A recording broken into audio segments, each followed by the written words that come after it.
tem duas opções: ou você traz Bíblia ou você decora a Bíblia. Então, quando o pastor dá um texto da Bíblia, se você souber tudo que ele manda decorado, pode deixar sua Bíblia em casa. Mas abrir a palavra de Deus e ler traz um processo muito benéfico para a nossa vida. Traz um processo da gente não apenas ouvir, mas também poder ver e poder gravar no nosso coração.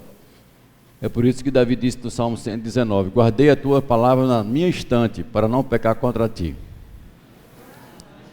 Não é? Não foi assim não que ele disse, não? Claro que não foi assim. Guardei a tua palavra no meu coração, mas o crente guarda na estante. Aí peca, porque guarda no lugar errado. Então guarde a sua palavra, a palavra de Deus, no seu coração. Nós vamos conversar hoje sobre Daniel. Uma vida que agrada a Deus. Daniel é uma pessoa interessante. Eu tenho uma netinha de 3 anos de idade. E às vezes nós estamos na cama e ela fala: vovô, conta uma história para mim. Uma historinha para mim já é botar no computador várias histórias que eu já selecionei para ela. Aí ela chegou e disse assim: eu quero a história daquele homem que não morreu. Aí eu, na minha cabeça, né? Elias, eu não tinha. Enoque, eu não tinha. E se eu não tenho uma história que o homem não morreu? Tem.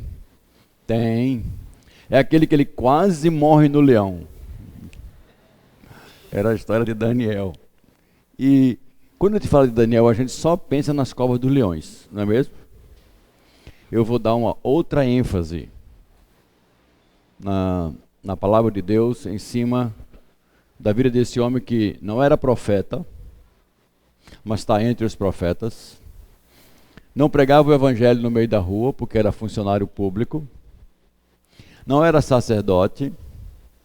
Não era nada disso. Ele era um empregado do governo.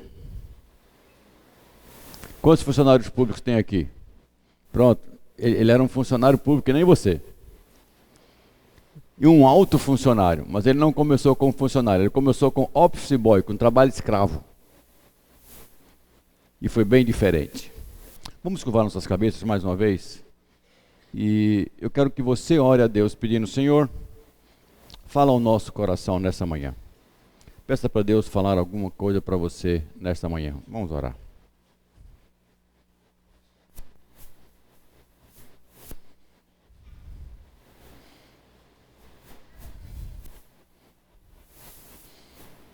Espírito Santo de Deus, abre a nossa mente para entendermos e compreendermos a Tua palavra. Nós te pedimos isso em nome de Jesus. Amém. Não sei se você sabe, Daniel, quando foi levado cativo, ele era jovem, e ele foi levado para o centro urbano daquela época. Babilônia foi a primeira cidade a ter mais de 300 mil habitantes. Estima-se que quando Daniel chegou na Babilônia, a cidade devia ter perto de 400 mil habitantes. Que tamanho tem Aracaju? Aracaju. Daniel morava numa Aracaju. E não pense que não tinha prédio, não. Eles construíam prédios encostados nas montanhas. Os jardins da suspensa da Babilônia tinham 6 andares. Então, era algo fantástico para aquela época. E a gente pode fazer algumas considerações, alguns paralelos, de que Daniel saiu de Jerusalém, mais ou menos 60 mil, 70 mil habitantes, para o centro urbano do mundo da sua época, com grandes mudanças. E eu quero fazer de imediato logo alguns paralelos, porque nós vivemos no mundo urbano. Com 11 anos de idade, 12 anos, eu disse para meu pai: papai, eu tenho que ir na cidade. Eu tenho que comprar um material para a feira de ciência. Meu pai disse: você sabe como é que pega o ônibus? Eu disse: sei. Sabe onde é a loja? Sei. Peça dinheiro para sua mãe e vá. E minha mãe me deu dinheiro e eu com 12 anos saí do bairro onde eu morava, fui até o centro da cidade, comprei o que eu queria e voltei para casa. 25 anos se passaram dessa data. E agora meu filho tinha 12 anos de idade. Papai, eu quero ir sozinho para a aula de inglês. Você sabe onde é a aula de inglês? Sei. Sabe que é onde que pega? Sei, mas não vai não. Sua mãe vai levar. O que mudou? Em 25 anos a cidade não é mais a mesma. Você não pode deixar um garoto de 12 anos sozinho ir para a cidade. Nenhum pai em seu juízo perfeito faria um negócio desse. O que mudou? Rapidamente. A família ficou pequena e instável. Hoje é muito comum uma criança dizer que tem 2 pais. Racha-se com a maior facilidade do mundo. Aumentou-se a velocidade das mudanças. As pessoas mudam de emprego em média 4 anos. Quem sai da universidade não fica no primeiro emprego por mais de 2 anos. As coisas mudam. Quantos se mudaram nos últimos 5 anos de casa aqui? Residência. Nos últimos 5 anos. Eu sei lá, tem gente que se muda todo mês. Como a gente muda? As pessoas decidem pelas vantagens. Você não compra um carro porque gosta de Chevrolet, nem da Fiat. Você compra um carro porque está mais barato, porque é melhor, mais vantagem para você. Qual é o orgulho que você compra? O que tiver em promoção. Nós não olhamos mais essas coisas. Olhamos as vantagens. A privacidade é um valor inegociável. Nós estamos perto das pessoas e não conhecemos das pessoas.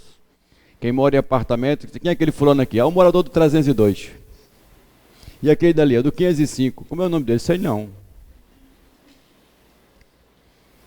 Ele é um número. E isso acontece muito, porque o mundo urbano provocou tudo isso aqui. A tecnologia atingiu todo mundo. Você não faz mais nada sem computador hoje. Nada.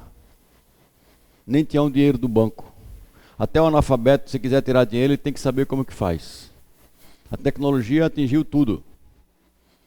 E nós fomos inseridos dentro desse contexto, vivemos isso, mas isso aconteceu com a gente progressivamente. Com Daniel, a mudança foi de uma vez só. É como se você pegasse alguém de uma cidade pequena no interior e jogasse aqui em Aracaju e disse, pronto, agora você vai vir aqui. E ele sentiu esse impacto. O impacto de estar longe da família, o impacto de perder as suas redes, o impacto de perder a sua estrutura de sustentação, o impacto de perder o conhecimento do seu mundo, da sua cidade, do seu local de vivência e de trabalho.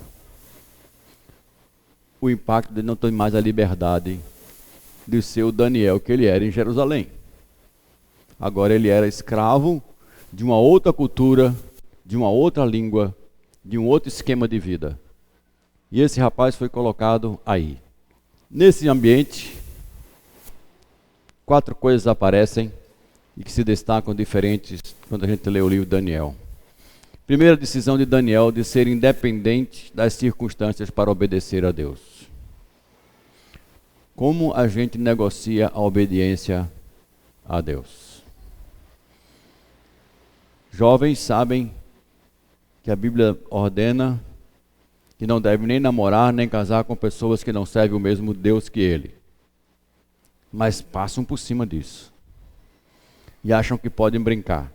Não, Senhor, ele é tão bom. Essa moça é tão dedicada.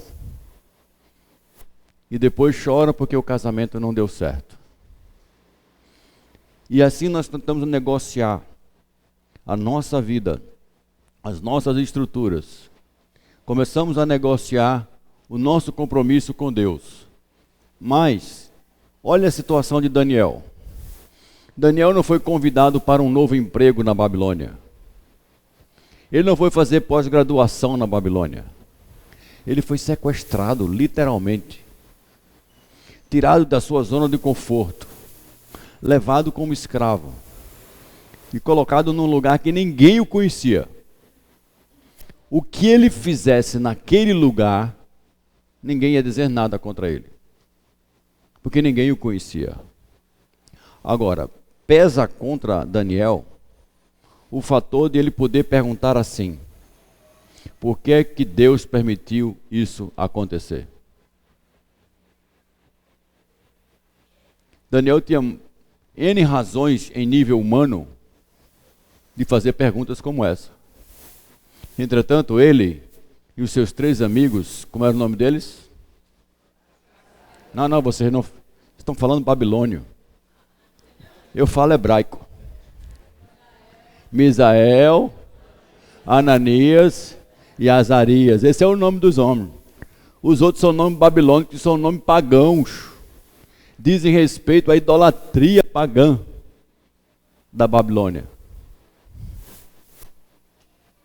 Então, a gente só decorou os nomes pagãos, ó. Esses 4 rapazes assumiram um compromisso diante de Deus. Qual foi? Não se contaminar. Obediência independente da circunstância. Nós vamos obedecer a Deus.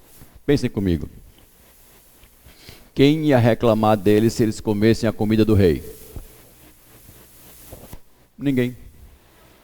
Quem ia criticar que eles estavam comendo carne de porco? Ninguém. Por que botar em risco toda a situação que poderia favorecê-lo na circunstância de estar dentro de um palácio para comer só verduras, legumes e frutas? Para obedecer uma ordem que só eles sabiam que era de Deus. Só eles. Babilônia inteira nunca tinha ouvido falar da lei do Senhor. Era uma cidade idólatra, só para um ídolo chamado Marduk. Dentro da cidade da Babilônia, os arqueólogos encontraram 1.200 altares a esse ídolo, Marduk. Um deus babilônico. Só a um. Ninguém ia fazer nada. Irmãos, obediência não é o que os outros veem que eu faço. Obediência é o que Deus vê que eu faço. Porque a obediência a Deus. E eu vou levantar mais um ponto aqui.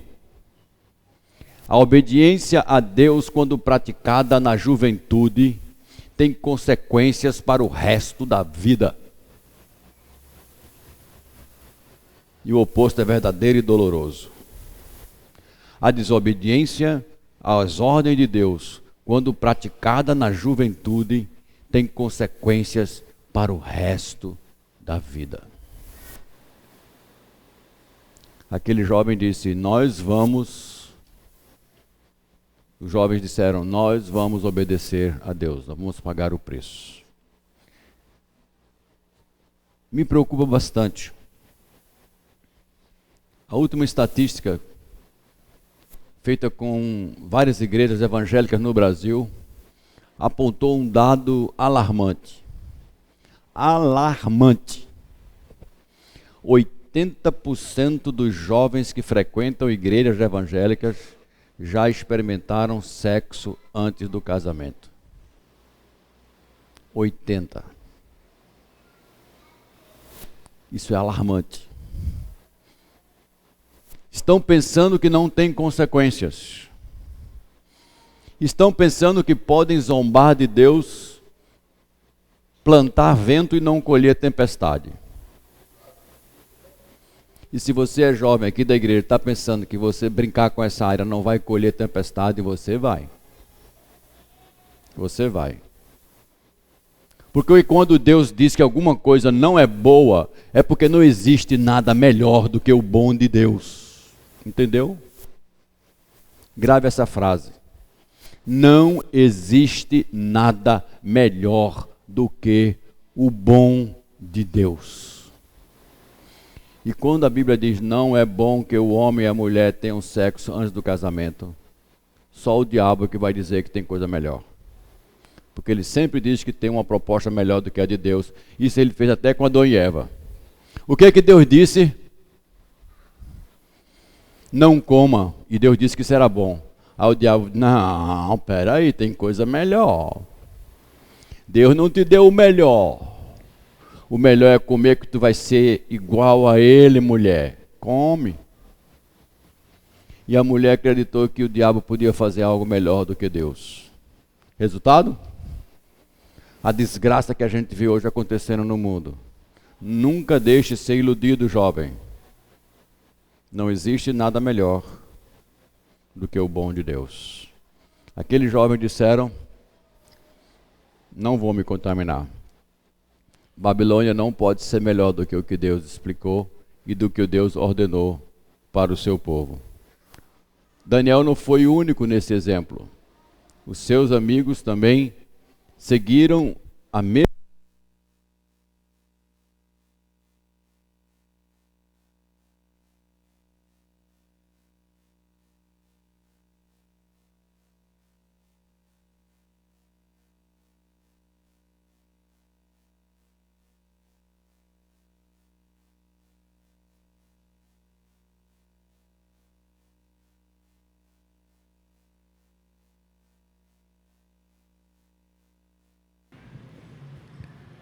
Pronto, isso acontece também lá na minha igreja.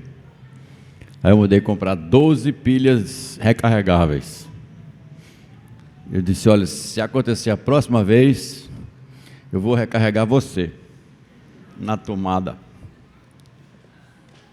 Nunca mais aconteceu.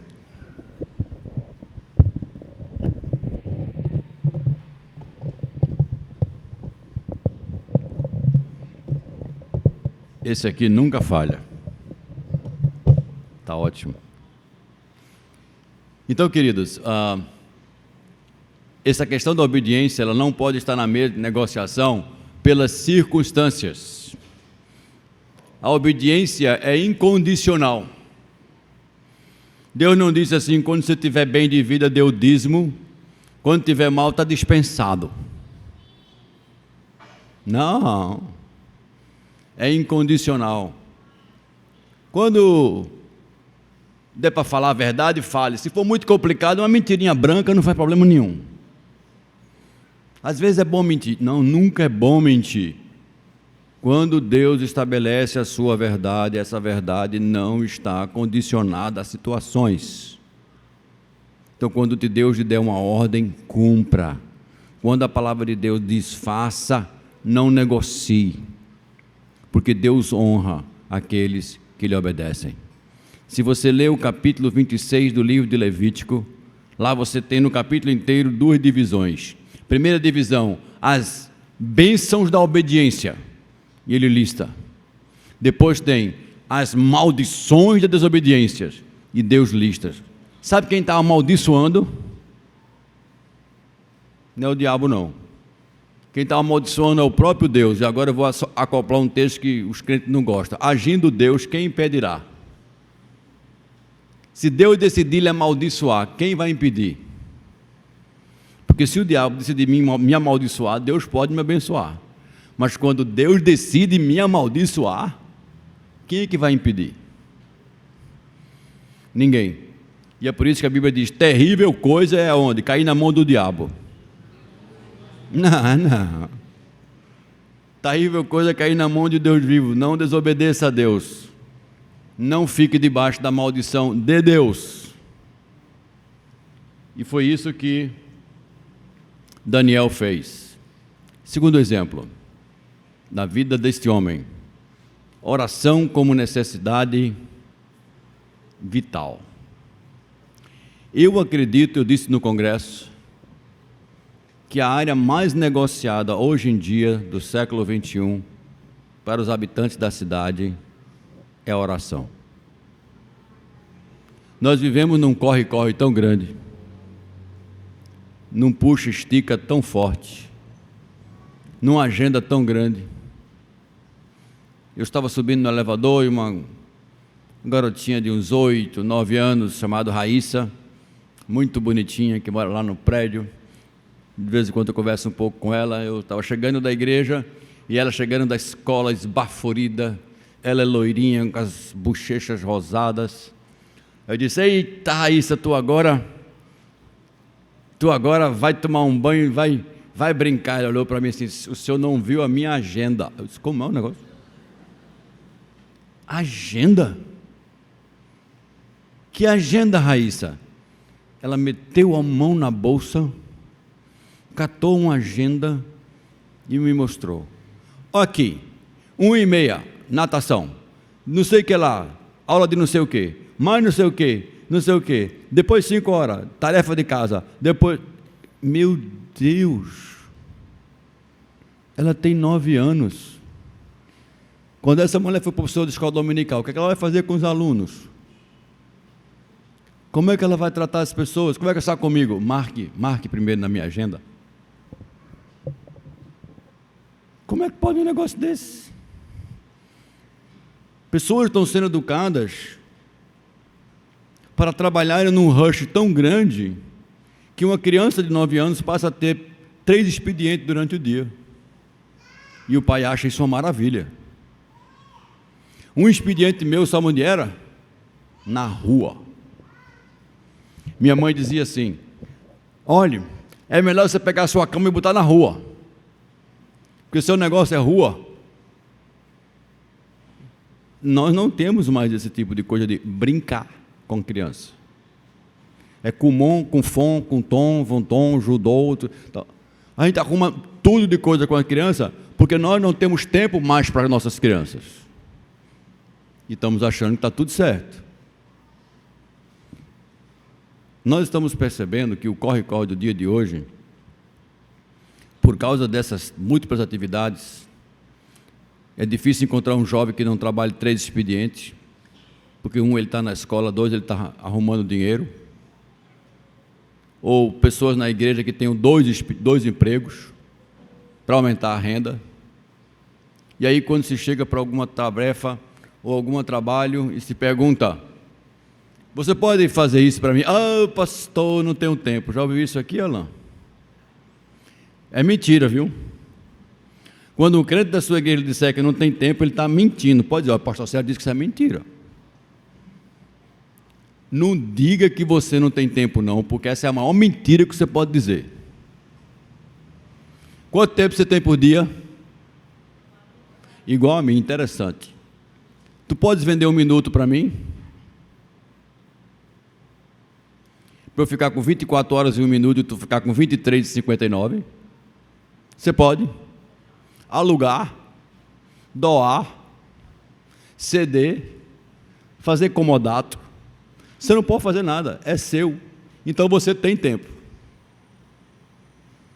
E o seu tempo é igualzinho ao meu, 24 horas cravadas. Agora, vamos falar a verdade. Quando você não quiser fazer as coisas para a igreja, não diga que não tem tempo não, diga assim: eu não tenho prioridade para essas coisas. Porque eu conto a história de um jovem da minha igreja que não tinha tempo para nada para as coisas de Deus. E numa sexta-feira à tarde, umas 4 da tarde, eu estava com a minha esposa num dos shoppings do Recife. Quem eu encontro?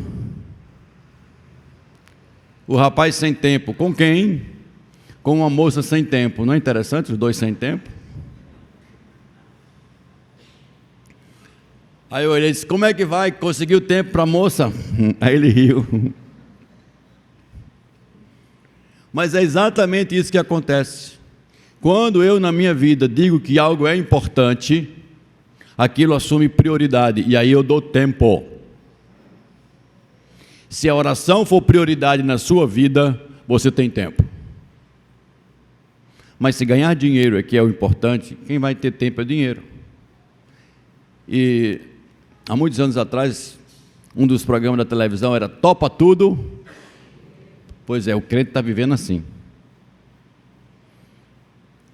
O ídolo, o falso Deus do século 21, que está tirando crentes da igreja, chama-se dinheiro. Dinheiro. Pais presbiterianos não educam mais os seus filhos para servirem a Deus. Educam os seus filhos para ganhar dinheiro. Não educa os seus filhos para serem homens que agradam a Deus na vida, mas para serem um sucesso financeiro. Imagine seu filho dizendo assim: papai e mamãe, eu quero fazer licenciatura de geografia. O que você diria? Hã? O que você diria? Pode falar. É pecado falar, não? Pelo amor de Deus, meu filho. Olha quando eu começo. Pelo amor de Deus, meu filho. Quem botou essa loucura na sua cabeça? Mamon não abençoa professor de geografia. Mamon é o Deus do dinheiro. Uma vez eu vi atrás de um carro uma seguinte frase: hei de vencer, mesmo sendo professor.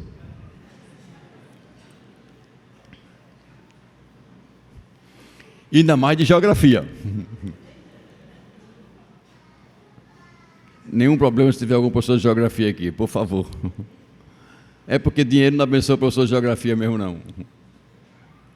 E nós ficamos tremendamente angustiados porque o nosso filho ou a nossa filha optou por uma profissão que não dá o quê? Dinheiro. Ah, meu filho faça mecatrônica, robótica, qualquer engenharia, olha a advocacia, todo buraco, todo mundo quer um advogado. Espera aí. Quem faz um crente de Deus tomar decisões é dinheiro ou é o Espírito Santo?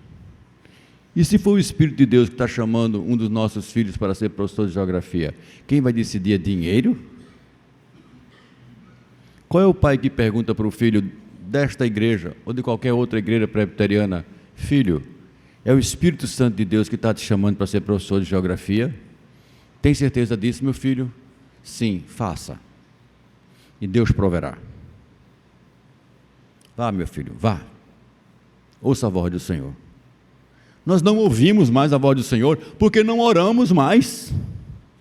Não conversamos mais com Deus. Nós conversamos com a Bolsa de Valores, conversamos com o gerente do banco, conversamos com as empresas que nos dão emprego, conversamos com as oportunidades de serviço para ter bem, comprar, ter, ser alguma coisa que a sociedade diz que a gente deve ser e não é.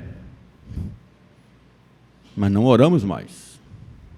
Nenhum problema em ter muito dinheiro. Daniel chegou a ter muito dinheiro, mas era um homem que nunca deixou de buscar a resposta de Deus em oração.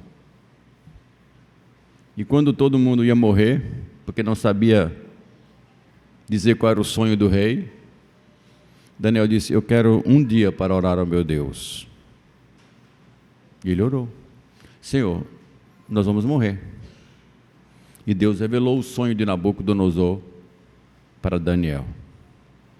E Daniel chegou para o rei Nabucodonosor e disse: eu não sou capaz de dizer o sonho que o Senhor teve, mas o meu Deus é. E eu orei a ele e ele me disse: o Senhor sonhou assim, assim, assim, assim, assim, assim.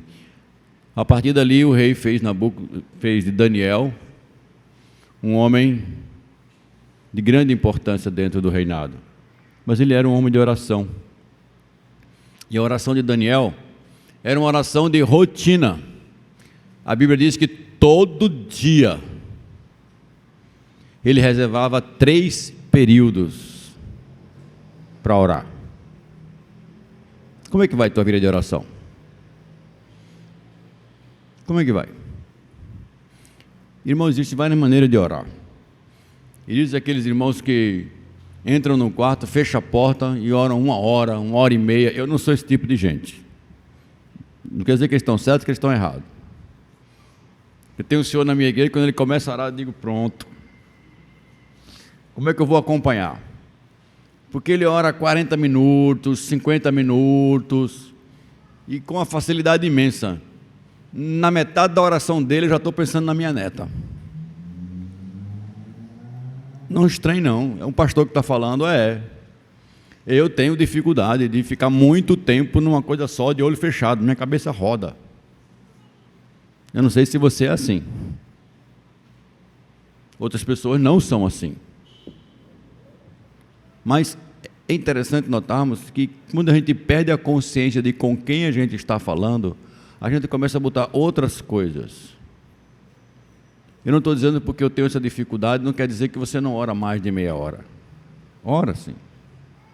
E o que eu faço é, eu não estou simplesmente informando, eu estou diante do Criador do Universo.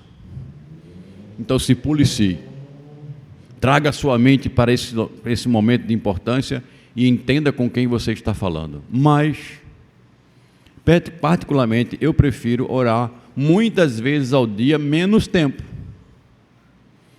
E Daniel fazia isso.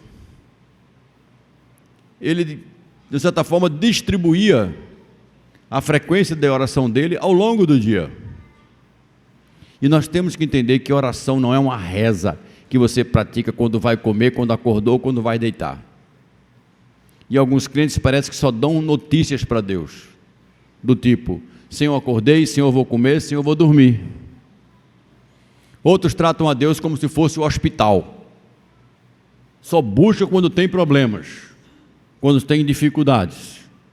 Outros acham que Deus é banco, quando está em dificuldade, pedindo alguma coisa, Senhor, me ajuda nisso.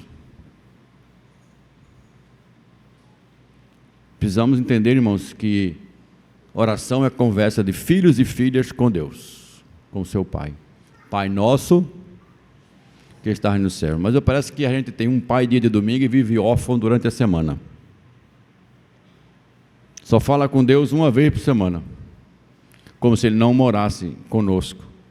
Como se o Espírito de Deus morasse em outra estrutura e não em nós. Qual foi a última vez que você ouviu o Espírito Santo falando alguma coisa com você? Isso é coisa de pentecostal.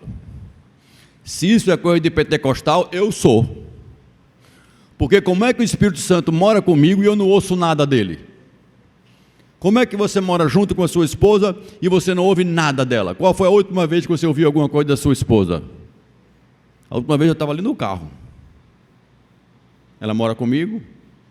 Todo dia, quando eu estou em casa, ela fala alguma coisa. Se é hora de chegar.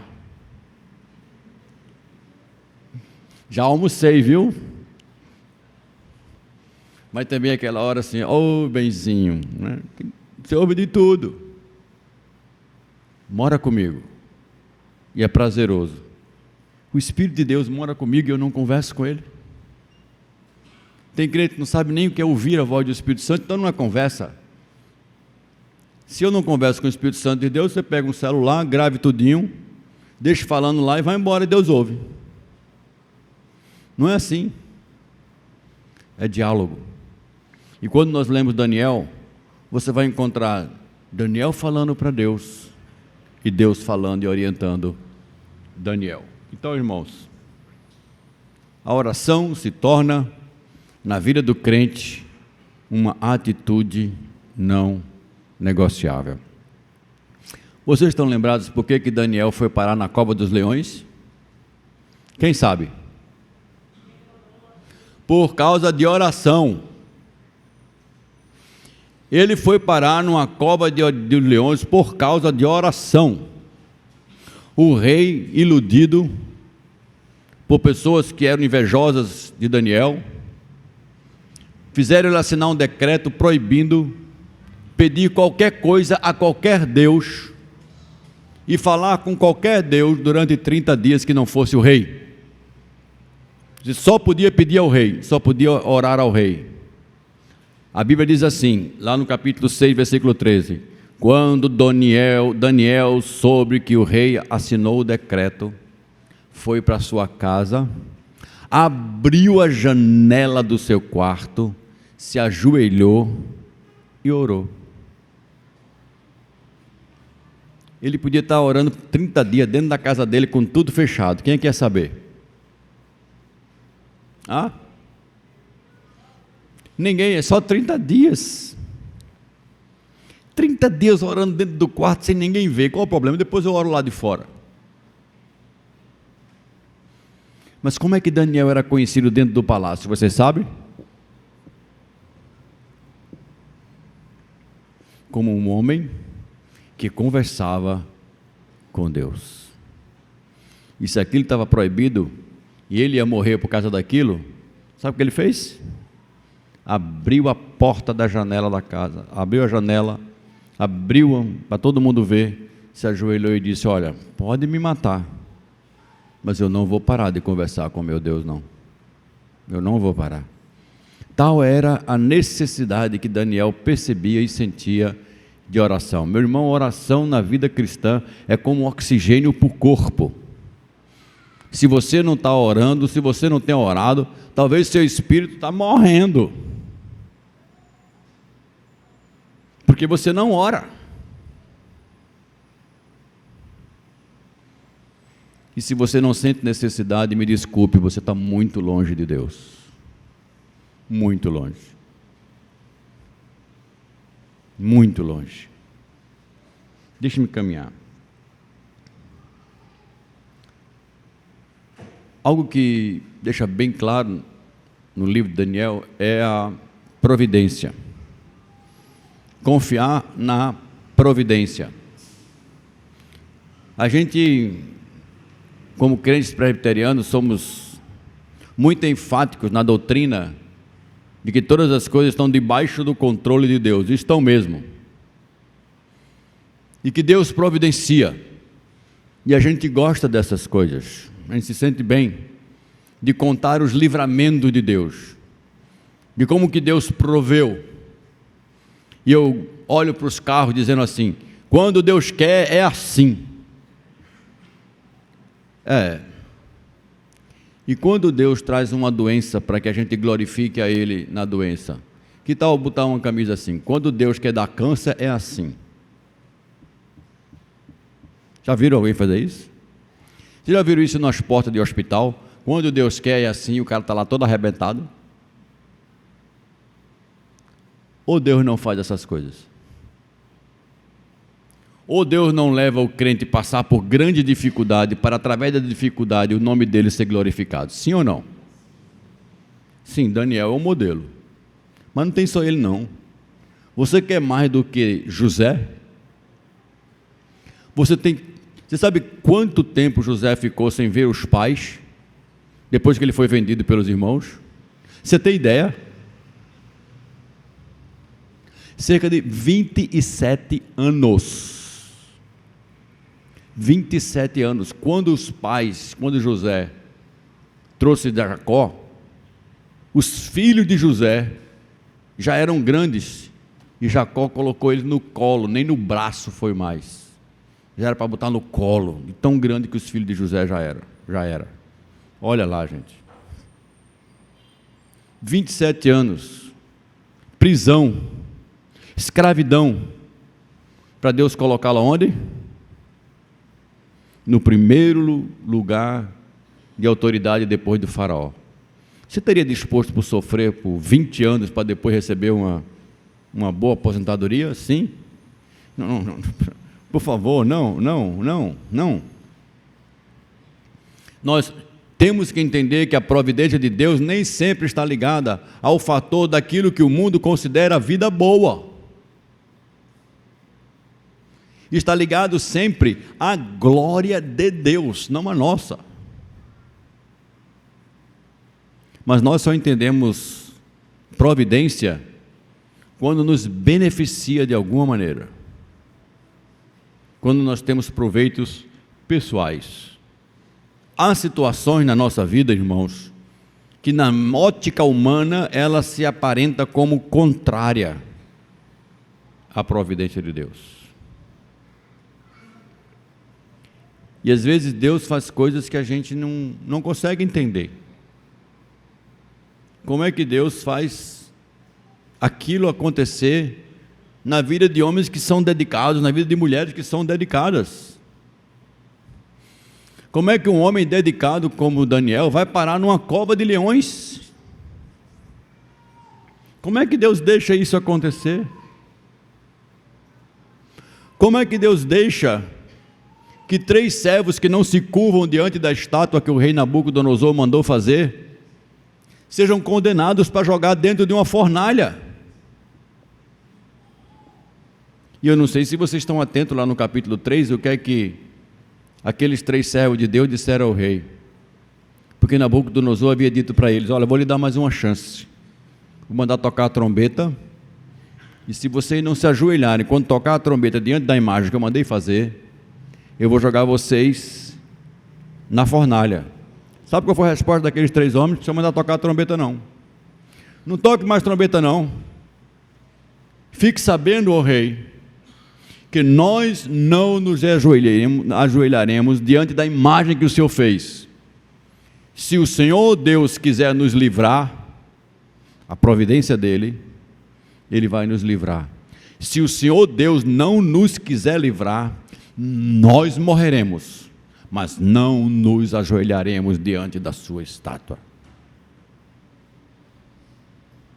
Morte e vida, ambas as posturas de Deus seriam providência. Morreram dando testemunhos, ou viveram para dar testemunho. A providência de Deus naquele momento foi salvá-los. Em outros casos, Deus permite que as dificuldades aconteçam. Quer ver o exemplo? Deus não poupou Estevão. Estevão morreu à espada. Morreu cedo. E há muitos outros na Bíblia que a providência de Deus foi, ele vai ser testemunha de Deus assim. Ontem no congresso, na sexta-feira, o pastor Mário Sérgio falou sobre a vida de David Brainerd, um missionário que morreu aos 27 anos de idade. 27. Senhor, como é que alguém que dedica a sua vida inteira para pregar a gente que nunca ouviu, o Senhor leva com 27 anos de idade? Mas o diário que esse rapaz escreveu, durante o tempo que Deus, na sua providência, o manteve vivo, impactou centenas de milhares de pessoas, ao ponto de um congresso da Igreja Presbiteriana do Brasil, mais de 150 anos depois, ainda falar de David Brainerd, e vocês estarem ouvindo o nome do homem, David Brainerd. E compre um livro em português, David Brainerd, e você vai vibrar de como Deus usou os 27 anos para marcar a sua igreja. Então eu tenho que entender que Deus é provedor em todas as situações. E é por isso que quando Abraão estava na situação mais difícil, em que ele percebia que o filho ia ser o sacrifício, e indagado, cadê o cordeiro, meu pai? Qual era a resposta? Deus proverá, nem que seja você. E o pai sabia disso. E o pai sabia. A providência de Deus, a fé é o instrumento da confiança. Precisamos saber confiar em Deus em todas as situações da nossa vida, irmãos. Isso aplica também muito para crentes que têm dificuldade de serem dizimistas. A Bíblia diz, dê o dízimo ao Senhor e faça prova do Senhor. Essa é a mesma palavra para providência. Deus vai prover você. Ele não está perguntando se você tem ou não tem, Ele está dizendo, faça. Seja obediente. Não é uma questão de circunstância, é uma questão da fé. E a fé não bate muito com matemática. A matemática diz não, muitas vezes na área financeira. E a fé diz faça. Daniel era um homem que aprendeu que ele precisava agir como resultado da confiança. Por isso ele abriu a porta, colocou o joelho e orou confiante no Senhor. Vocês acham que Daniel tinha certeza que os leões não iam lhe comer? Tinha não. Não tinha não. Foi uma grande surpresa para Daniel não ser comido pelos leões. Que coisa fantástica, mas ali estava um agir primeiro, a decisão de não negociar o seu testemunho de vida diante de ninguém. E aí, queridos, a vida cristã precisa publicar a fé. Daniel era um alto funcionário do governo. Todos do palácio sabiam da sua fé. Quem sabe que você é servo e serva de Deus, aonde você trabalha e onde você estuda? Você testemunha de Jesus, a sua vida, ou você é igual aos outros lá de fora? Pastor Alain, eu tenho muito medo daquela porta da sua entrada ali. Porque às vezes aquela porta ela é mágica. Quando a pessoa entra por ela, faz plim, é um santo. Aí entra aqui, já bota a Bíblia no peito. Torna-se uma pessoa respeitosa. Senta. Levanta quando manda. Abre a Bíblia, abre com carinho. Vamos orar e fecha o olho. Vamos cantar e canta com alegria. Ouve a mensagem. Se compromete. Coração balança. Só que aquela porta tem um efeito contrário, pastor. Essa pessoa, quando passa por ela, faz plim de novo, pronto. Dali para lá ela é do mundo.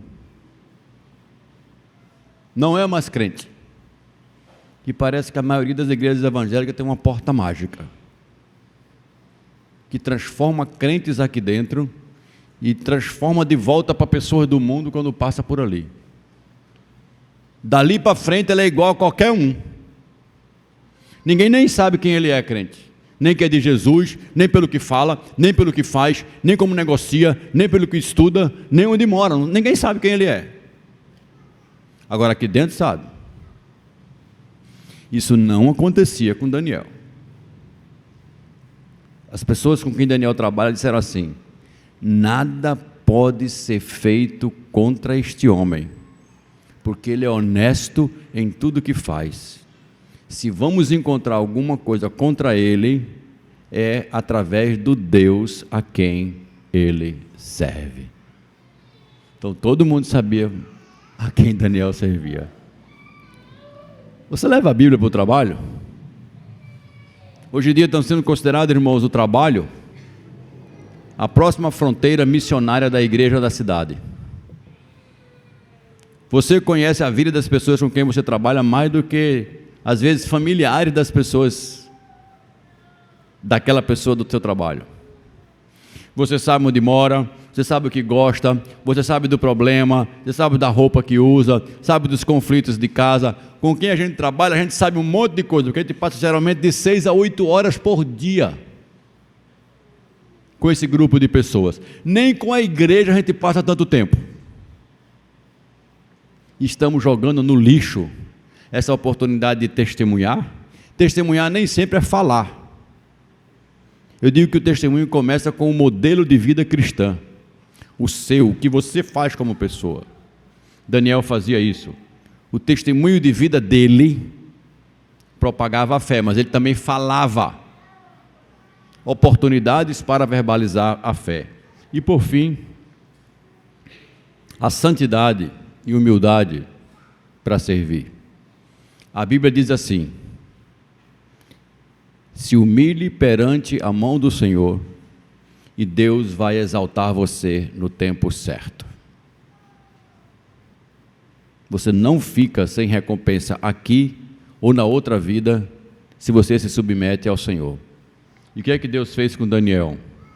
Deus deu momentos de honra para Daniel, várias vezes. Por 2 vezes ele chegou a assumir a postura do segundo homem no império, com muito poder, com muita autoridade na mão. Deus deu isso a ele. Deus deu os momentos de muita riqueza. Ele teve momento de não ter nada, de ser escravo, de ser arrancado de tudo, de ser botado numa posição que pergunta assim: olha, eu não sei nem se eu vou viver, nem com que eu vou viver, nem onde eu vou viver. E depois Deus o encheu de bens, que poderia dizer assim: eu posso viver onde eu quero, comer o que eu quero, ir para onde eu quero e fazer o que eu quero. De tanto que Deus colocou na mão de Daniel. Não estou dizendo que isso vai acontecer com você. Eu estou dizendo que a gente precisa admitir que Deus faz isso quando Ele quer. É preciso entender que Deus também nos coloca em momentos de autoridade. E Deus deu para Daniel muita autoridade. Ele podia ter mandado matar muita gente quando chegou lá em cima. Podia ter mandado prender muita gente, ninguém ia discutir. Mas ele não mandou prender os seus inimigos, não. Ele não usou da autoridade para tirar proveito pessoal. O que ele fez com todos esses momentos? Ele aprendeu a servir. Daniel aprendeu a servir. Irmãos e irmãs, as bênçãos que Deus coloca na sua mão, não é para você se colocar, você agir como uma lagoa, que só recebe e não distribui. As bênçãos que Deus coloca na sua mão, é para que você se sirva dela e sirva os outros. Você não é um poço de bênção, você é um canal de bênção. Quando Deus colocar dinheiro na sua mão, não é para você usar tudo, é para você abençoar outras pessoas com o seu dinheiro. Quando Deus lhe der uma casa a mais no campo, na praia, é para ser usado também para o reino de Deus. Abra isso para o reino de Deus. Sirva outras pessoas. Se Deus lhe deu muita roupa, não deixe essas roupas lá apodrecendo só porque você gosta de vê-las. Dê. Sirva outras pessoas. Deus não deu a você a habilidade de ser médico ou outra profissão, de simplesmente entrar num gabinete e ganhar dinheiro e não servir. E não pegar essa habilidade de chegar para a sua igreja e dizer assim: olha, vamos fazer alguma coisa aqui, eu vou dar do meu tempo, porque essa é uma bênção que eu recebi do Senhor. Saber cuidar das pessoas, do corpo. Pastor, você sabe cuidar da alma, mas eu sei cuidar do corpo, e Cristo morreu pelo corpo das pessoas também. Isso vale para advogado, para professor, isso vale para engenheiro, isso vale para tudo dentro da igreja. Vale para todos. Servir uns aos outros, segundo o dom, o talento que Deus colocou na sua mão. A igreja é essa agência de serviço. Eu vou terminar agora. Há 3 textos que me chamou bastante atenção no livro de Daniel, porque todos os 3 fazem a mesma coisa. O de Daniel 9:23, o de 9:11, de 10:11 e o de 10:19. Nesses 3 textos, anjos aparecem a Daniel. E o que é um anjo? A Bíblia diz lá em Hebreus capítulo 1, versículo 14, que os anjos são ministros de Deus, enviados por Deus a favor daqueles que vão herdar a salvação. Você pode já ter sido assistido por um anjo e nem sabe que foi. Meu filho Daniel já foi assistido por um anjo. Eu não vi o anjo, mas tinha que ser. Nós morávamos lá em Cuiabá. Ele tinha 3 anos de idade. Eu estava fazendo uma compra numa loja de construção, junto da rodovia que saía de Cuiabá para Porto Velho. 3 vias de um lado, 3 vias do outro, canteiro no meio, 10 horas da manhã. E você não levaria menos de 5 a 10 minutos como adulto para atravessar essa rodovia. De tal é o tráfego. É a única saída do Brasil via Cuiabá para o Centro-Oeste. Única. É um tráfego intenso aquela rodovia. E eu estava com aquele moleque lá na loja. E eu me virei para ver um produto junto com o balconista, coisa de 15 segundos. Quando eu voltei, cadê o moleque? E aí, a minha ação primeira foi procurá-lo dentro da loja. Não o achei. Aí vamos procurar pelo pátio atrás da loja, que era o depósito da loja. Não o achei. Já eram uns 10 minutos que eu procurava o meu filho. E eu já estava angustiado: Senhor, levaram o meu filho. E aí um homem chegou para mim e disse assim: é um garoto pequenininho que está com uma camisa azul, assim. Eu disse: é. Aí ele está lá do outro lado da pista, na frente do sorveteiro, dizendo: colé, quer colé. Irmão, para ter atravessado aquela pista ali, o meu garoto deve ter pego um anjo. Vem cá, meu filho, botar você do outro lado. Porque não tinha como uma criança de 3 anos atravessar aquelas 6 pistas sem ser atropelado. Era impossível. Impossível. Coisa de Deus. Eu vi pelo tempo que eu levei para chegar do outro lado. Então, não se espante não. Agora, quando você vê uma pessoa, não fique perguntando assim, você é um anjo ou você é gente? Não faça isso, que você não vai saber nunca. Mas Deus manda anjos a favor de nós. Coisas que acontecem que você nem sabe. Porque Deus faz assim. E aí Deus mandou uma aparição de 3 anjos, em 3 eventos diferentes com Daniel. Mas os anjos disseram alguma coisa e não foram mandados para isso. Os anjos chegaram para Daniel e disseram: Daniel, Deus te ama muito, cara. É como se o anjo tivesse visto o que se processava no próprio Deus quando o assunto era Daniel. Todos os 3 anjos que apareceram, um disse: Daniel, Deus te ama muito. O outro chegou e disse: Daniel, tu és muito amado por Deus. E o terceiro disse: Daniel, Deus tem amor por você. O mundo espiritual verificava o tipo de relacionamento. Não era mais de Daniel para com Deus, era de Deus para com o seu servo. Esse foi o aspecto que mais me balançou no estudo do livro de Daniel.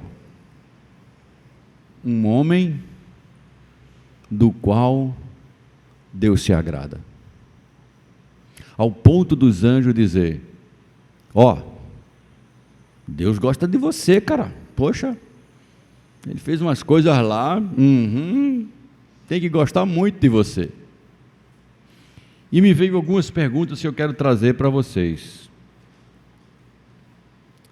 Em que nível está a sua obediência a Deus? Porque Jesus Cristo disse assim: aquele que me ama, obedece à vontade do meu Pai. Se você diz que ama a Cristo de verdade, que nível está a tua obediência? Quanto do que você sabe que tem que fazer, sua vida pratica? Porque o crente sabe muito, às vezes não pratica tanto. Isso é uma resposta para você dar. Em que nível você qualifica a sua vida de oração? Péssima, ruim, boa, muito boa, ótima. Como que está a tua vida de oração? Como que Deus pode me amar se eu rejeito conversar com Ele? Priorizar tempo na minha vida para estar com Ele. Dizer, esse tempo é do meu Deus, é minha conversa com Ele. Quanto na sua vida você descansa na providência de que Deus está na frente, não atrás, que Deus está fazendo o caminho e você está no caminho que Deus quer? Quanto descanso tem na tua vida? E por fim, você pode dizer que é um servo amado, uma serva amada de Deus? Você acha que Deus, olhando para o que você faz, pela sua vida, pelo seu estilo de ser, que Deus diz assim: eu tenho muito prazer no que você está fazendo? O livro de Daniel nos convida a isso, a essa reflexão. E essas são perguntas, queridos, que não podemos deixá-las sem responder. Você, uma vez tomado consciência da palavra do Senhor, precisa definir que estilo de vida você vai ser. Qual é a marca que você vai deixar no mundo? Quem vai conhecer a Cristo através de você? Que testemunho você dá? Qual o seu envolvimento? Você não é igual a qualquer pessoa. Você foi chamado do mundo, você foi chamada do mundo com uma missão dentro do reino de Deus. O que você está fazendo com esse chamado? Vamos curvar nossas cabeças, vamos ter uma palavra de oração. Obrigado, Senhor, pela vida deste homem chamado Daniel. Um homem de negócios, um homem de governo, um homem de decisões públicas, um homem envolvido com a estrutura política, mas acima de tudo, era um homem de comunhão contigo, um homem de vida, um homem de oração. e que se tornou modelo para essa estrutura urbana que nós vivemos, num paralelo. Sabemos que há muita coisa diferente entre o tempo de Daniel e o nosso, mas assim como ele foi um homem do seu tempo, precisamos aprender a também ser homens e mulheres do nosso tempo, fiéis a Deus sem negociar a fé. Obrigado porque o Senhor tem nos escolhido para sermos servos e ao mesmo tempo pedimos perdão pelas muitas falhas e às vezes, ó Deus, porque não damos a devida importância e prioridade à tarefa de sermos testemunhas tuas aonde tu nos plantastes.